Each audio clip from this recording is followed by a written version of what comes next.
Excerpt from a local newspaper. Ominous unknown killer is still at large. After weeks of unexplained murders, the ominous unknown killer is still on the rise. After little evidence has been found, a young boy states that he survived one of the killer's attacks and bravely tells his story. I had a bad dream and I woke up in the middle of the night, Says the boy. I saw that for some reason the window was open, even though I remember it being closed before I went to bed. I got up and shut it once more. Afterwards, I simply crawled under my covers and tried to get back to sleep. That's when I had a strange feeling, like someone was watching me. I looked up and nearly jumped out of my bed. There, in the little ray of light illuminating from between my curtains, were a pair of two eyes. Those weren't regular eyes, they were dark, ominous eyes.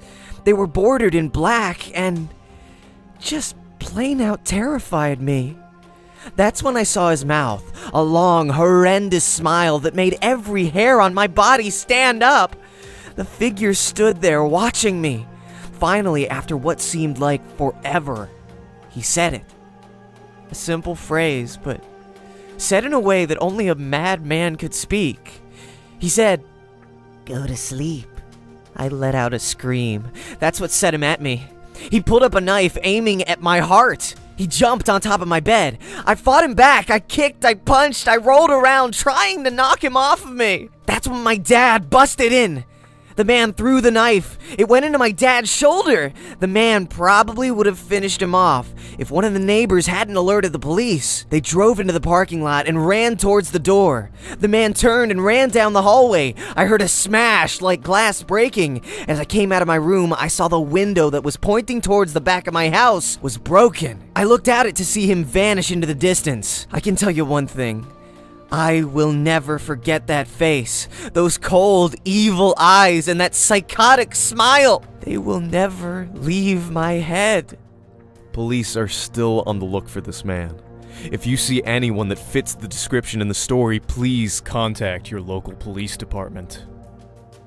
Jeff the Killer, as told by VOAdam.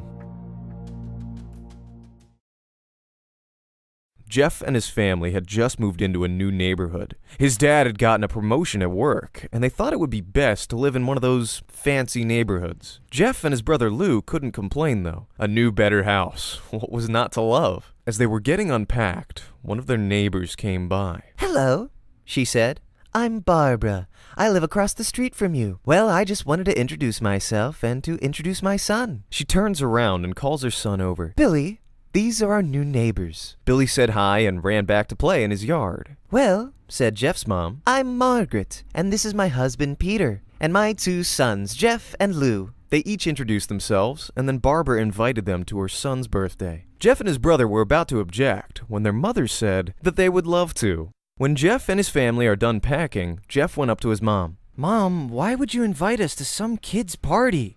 If you haven't noticed, I'm not some dumb kid." "Jeff," said his mother, "we just moved here. We should show that we want to spend time with our neighbors. Now we're going to that party, and that's final." Jeff started to talk, but stopped himself, knowing that he couldn't do anything. Whenever his mom said something, it was final. He walked up to his room and plopped down on his bed. He sat there looking at his ceiling, when suddenly, he got a weird feeling. Not so much a pain, but a weird feeling. He dismissed it as just some random feeling. He heard his mother call him down to get his stuff, and he walked down to get it. The next day, Jeff walked downstairs to get breakfast and got ready for school.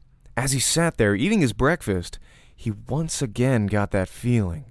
This time it was stronger. It gave him a slight tugging pain, but he once again dismissed it. As he and Lou finished breakfast, they walked down to the bus stop. He sat there waiting for the bus, and then, all of a sudden, some kid on a skateboard jumped over them only inches above their laps. They both jumped back in surprise. "Hey, what the hell?" The kid landed and turned back to them. He kicked his skateboard up and caught it with his hands. The kid seemed to be about 12, 1 year younger than Jeff. He wears an Aeropostale shirt and ripped blue jeans. Well, it looks like we got some new meat." Suddenly, two other kids appeared. One was super skinny, and the other was huge. "Well, since you're new here, I'd like to introduce ourselves. Over there is Keith, Jeff and Lou looked over to the skinny kid. He had a dopey face that you would expect a sidekick to have. And he's Troy. They looked over at the fat kid. Talk about a tub of lard. This kid looked like he hadn't exercised since he was crawling. And I, said the first kid, am Randy. Now, for all the kids in this neighborhood, there is a small price for bus fare, if you catch my drift. Lou stood up, ready to punch the lights out of this kid's eyes, when one of his friends pulled a knife on him. Tisk, tisk, tisk. I had hoped you would be more cooperative, but it seems we must do this the hard way. The kid walked up to Lou and took his wallet out of his pocket. Jeff got that feeling again. Now it was truly strong, a burning sensation. He stood up, but Lou gestured him to sit down. Jeff ignored him and walked to the kid. Listen here, you little punk. Give my bro's wallet back or else. Randy put the wallet in his pocket and pulled out his own knife. Oh, and what will you do? Just as he finished the sentence, Jeff popped the kid in the nose. As Randy reached for his face, Jeff grabbed the kid's wrist and broke it. Randy screamed and Jeff grabbed the knife from his hand. Troy and Keith rushed Jeff, but Jeff was too quick. He threw Randy to the ground. Keith lashed out at him, but Jeff ducked and stabbed him right in the arm. Keith dropped his knife and fell to the ground screaming. Troy rushed him too, but Jeff didn't even need the knife. He just punched Troy straight in the stomach, and Troy went down. As he fell, he puked all over. Lou could do nothing but look in amazement at Jeff. Jeff, how'd you? That was all he said. They saw the bus coming and knew they'd be blamed for the whole thing, so they started running as fast as they could. As they ran, they looked back and saw the bus driver rushing over to Randy and the others. As Jeff and Lou made it to school, they didn't dare tell what happened. All they did was sit and listen. Lou just thought of that as his brother beating up a few kids. But Jeff knew it was more. It was something scary. As he got that feeling, he felt how powerful it was. The urge to just hurt someone. He didn't like how it sounded, but he couldn't help feeling happy. He felt that strange feeling go away. And stay away for the entire day of school, even as he walked home due to the whole thing near the bus stop, and now he probably wouldn't be taking the bus anymore. He felt happy. When he got home, his parents asked him how his day was, and he said in a somewhat ominous voice, "It was a wonderful day." Next morning, he heard a knock at his front door. He walked down to find 2 police officers at the door, his mother looking back at him with an angry look. Jeff, these officers tell me that you attacked 3 kids, that it wasn't regular fighting, and that they were stabbed. Stabbed, son! Jeff's gaze fell to the floor, showing his mother that it was true. Mom, they were the ones who pulled the knives on me and Lou. Son, said one of the cops, we found 3 kids, 2 stabbed, 1 having a bruise on his stomach, and we have witnesses proving that you fled the scene. Now what does that tell us? Jeff knew it was no use. He could say him and Lou had been attacked, but then there was no proof it was not them who attacked first. They couldn't say they weren't fleeing because, truth be told, they were. So Jeff couldn't defend himself or Lou. Son, call down your brother. Jeff couldn't do it, since it was him who beat up all the kids. Sir, it was me. I was the one who beat up the kids. Lou tried to hold me back, but he couldn't stop me. The cop looked at his partner and they both nod. Well, kid, looks like a year in juvie. Wait, says Lou. They all looked up to see him holding a knife. The officers pulled their guns and locked them on Lou. It was me. I beat up those little punks. I have the marks to prove it. He lifted up his sleeves to reveal cuts and bruises, as if he was in a struggle. Son, just put the knife down, said the officer. Lou held up the knife and dropped it to the ground. He put his hands up and walked over to the cops. No, Lou, it was me. I did it. Jeff had tears running down his face. Poor bro, trying to take the blame for what I did. Well, take me away. The police led Lou out to the patrol car. Lou, tell them it was me. Tell them! I was the one who beat up those kids! Jeff's mother put her hands on his shoulders. Jeff, please. You don't have to lie. We know it's Lou. You can stop. Jeff watched helplessly as the cop car speeds off with Lou inside. A few minutes later, Jeff's dad pulled into the driveway, seeing Jeff's face and knowing something was wrong. Son, what is it? Jeff couldn't answer. His vocal cords were strained from crying. Instead, Jeff's mother walked his father inside to break the bad news to him as Jeff wept in the driveway. After an hour or so, Jeff walked back into the house, seeing that his parents were both shocked, sad, and disappointed. He couldn't look at them.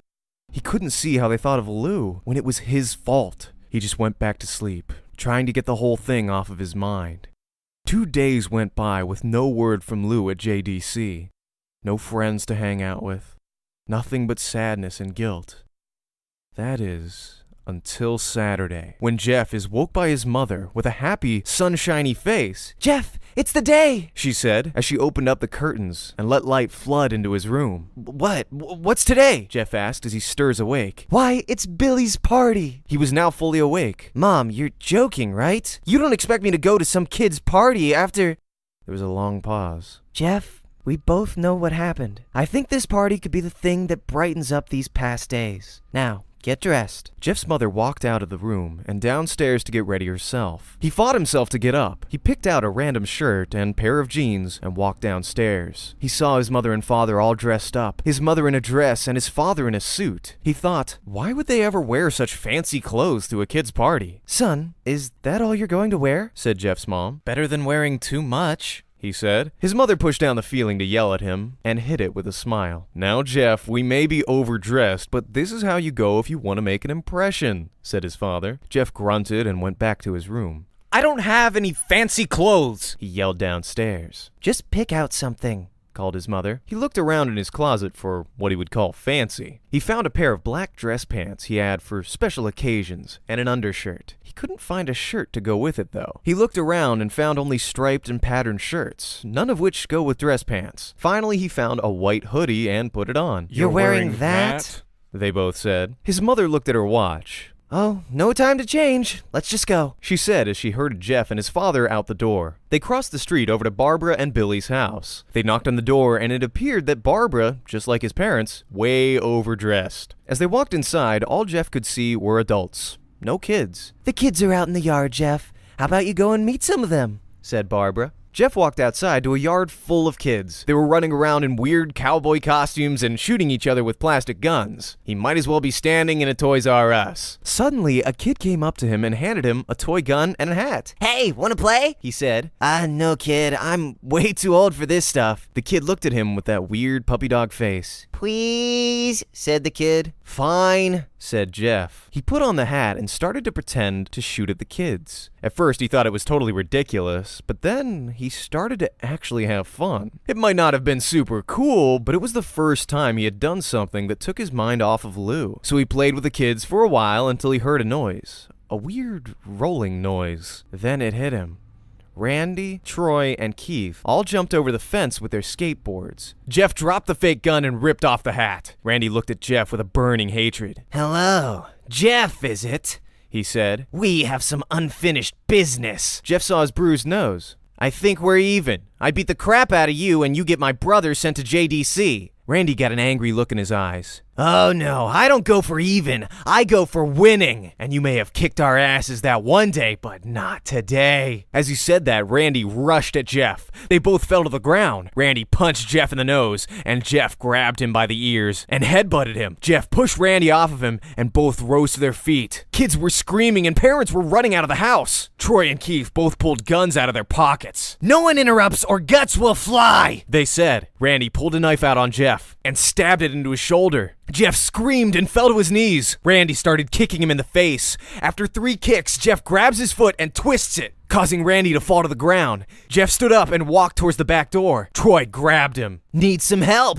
He picks Jeff up by the back of the collar and throws him through the patio door. As Jeff tries to stand, he is kicked down to the ground. Randy repeatedly starts kicking Jeff until he starts to cough up blood. Come on, Jeff, fight me! He picks Jeff up and throws him to the kitchen. Randy sees a bottle of vodka on the counter and smashes the glass over Jeff's head. Fight! He throws Jeff back into the living room. Come on, Jeff, look at me! Jeff glances up, his face riddled with blood. I was the one who got your brother sent to JDC!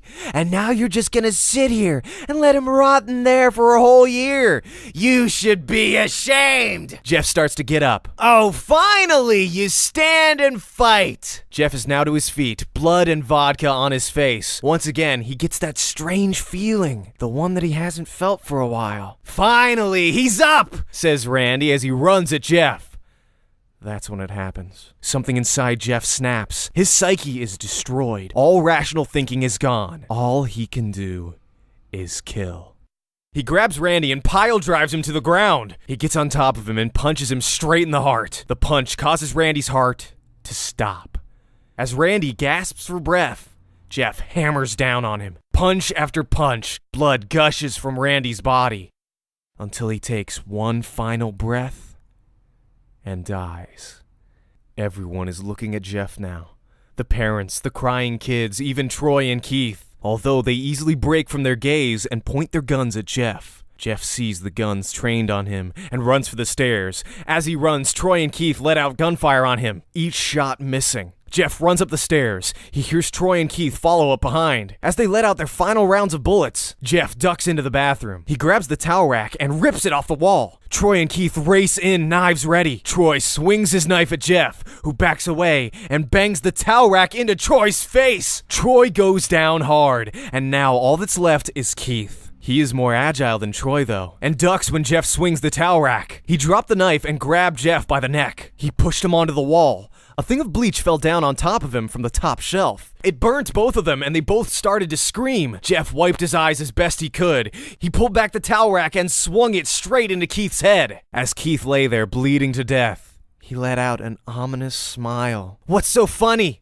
asked Jeff. Keith pulled out a lighter and switched it on. "What's funny," he said, "is that you're covered in bleach and alcohol." Jeff's eyes widened as Keith threw the lighter at him. As soon as the flames made contact with him, the flames ignited the alcohol in the vodka. While the alcohol burned him, the bleach bleached his skin. Jeff let out a terrible screech as he caught on fire. He tried to roll out the fire, but it was no use. The alcohol had made him a walking inferno. He ran down the hall and fell down the stairs. Everybody started screaming as they saw Jeff. Now, a man on fire dropped to the ground, nearly dead. The last thing Jeff saw was his mother and the other parents trying to extinguish the flame. That's when he passed out.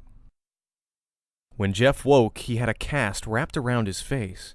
He couldn't see anything, but he felt a cast on his shoulder and stitches all over his body. He tried to stand up, but he realized that there was some tube in his arm, and when he tried to get up, it fell out, and a nurse rushed in. I don't think you can get out of bed just yet, she said, as she put him back in his bed and reinserted the tube. Jeff sat there with no vision, no idea of what his surroundings were. Finally, after hours, he heard his mother. "Honey, are you okay?" she asked. Jeff couldn't answer, though. His face was covered, and he was unable to speak. "Oh, honey, I have great news. After all the witnesses told the police that Randy confessed of trying to attack you, they decided to let Lou go." This made Jeff almost bolt up, stopping halfway, remembering the tube coming out of his arm. "He'll be out by tomorrow, and then you two will be able to be together again." Jeff's mother hugs Jeff and says her goodbyes. For the next couple of weeks, Jeff was visited by his family. Then came the day where his bandages were to be removed. His family were all there to see it, what he would look like. As the doctors unwrapped the bandages from Jeff's face, everyone was on the edge of their seats. They waited until the last bandage holding the cover over his face was almost removed. "Let's hope for the best," said the doctor. He quickly pulls the cloth, letting the rest fall from Jeff's face. Jeff's mother screams at the sight of his face. Lou and Jeff's dad stare, awestruck at his face. What happened to my face?" Jeff said. He rushed out of bed and ran to the bathroom. He looked in the mirror and saw the cause of the distress. His face. It's horrible. His lips were burnt to a deep shade of red. His face was turned into a pure white color, and his hair singed from brown to black. He slowly put his hand to his face. It had a sort of leathery feel to it now. He looked back at his family, and then back at the mirror. "Jeff," said Lou, "it's not that bad." "Not that bad," said Jeff. "It's perfect." His family were surprised. Jeff started laughing uncontrollably. His parents noticed that his left eye and hand were twitching. Jeff, are you okay?" "Okay. I've never felt more happy." "Look at me.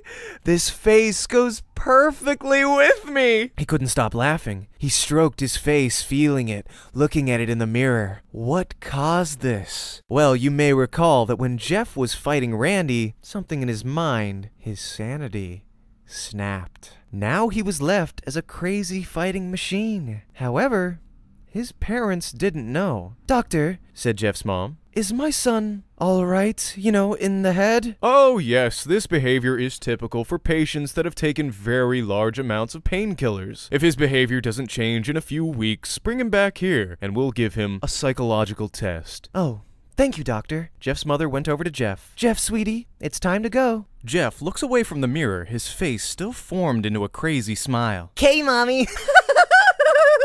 His mother took him by the shoulder and took him to get his clothes. This is what he came in, said the lady at the desk. Jeff's mom looked down to see the black dress pants and white hoodie her son wore. Now they were clean of blood and now stitched together. Jeff's mother led him to his room and made him put his clothes on, not knowing that this was their final day of life. Later that night, Jeff's mother woke to a sound coming from the bathroom. It sounded as if someone was crying. She slowly walked over to see what it was. When she looked into the bathroom, she saw a horrendous sight. Jeff had taken a knife and carved a smile into his cheeks. "Jeff, what are you doing?" asked his mother. Jeff looked over to his mother. I couldn't keep smiling, Mommy. It hurt after a while. Now I can smile forever. Jeff's mother noticed his eyes, ringed and black. "Jeff, your eyes!" His eyes were seemingly never closing. I couldn't see my face. I got tired and my eyes started to close. I burned out the eyelids so I could forever see myself. My new face. Jeff's mother slowly started to back away, seeing that her son was going insane. What's wrong, Mommy? Aren't I beautiful? "Yes, son," she said. "Yes, you are. Let me go get Daddy so he can see your face." She ran into the room and shook Jeff's dad from his sleep. "Honey, get the gun, She stopped as she saw Jeff in the doorway holding a knife. Mommy, you lied. That's the last thing they ever hear, as Jeff rushes them with the knife, gutting both of them. His brother Lou woke up, startled by the noise. He didn't hear anything else, so he just shut his eyes and tried to go back to sleep. As he was on the border of slumber, he got the strangest feeling that someone was watching him. He looked up before Jeff's hand covered his mouth. He slowly raised the knife, ready to plunge it into Lou. Lou thrashed here and there, trying to escape Jeff's grip. "Shh," Jeff said. "Just go to sleep." And that is the story of Jeff the Killer. Before you go, if you enjoyed this piece, be sure to leave a like and feel free to share my video with your friends. If you are new to the channel, join the VO crew by hitting subscribe. I'm VOAdam. Thanks a lot, guys.